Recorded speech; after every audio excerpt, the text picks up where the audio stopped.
আমার হুকুমকে মানো, এখানে নামাজে আসো, আজানের পরে মেয়েরা ঘরে উজু করে মসল্লায় দাঁড়াক, আর এখানে এসে তোমার এই উঁচু মস্তকটাকে নোয়াও, ঝুঁকিয়ে দাও।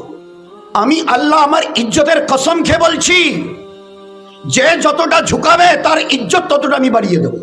আজ না ঝুঁকাবার জন্যে ইজ্জত আমাদের হাত থেকে দিন বা দিন চলে যাচ্ছে। Not in our India.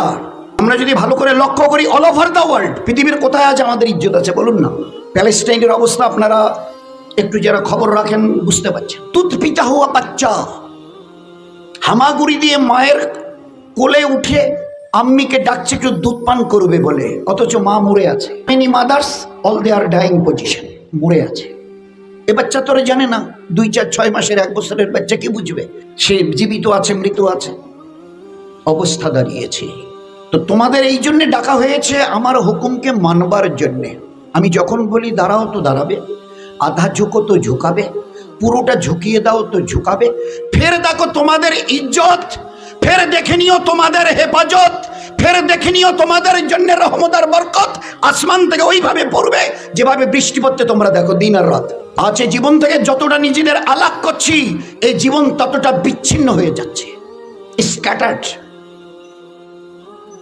বিচ্ছিন্ন হয়ে যাচ্ছে।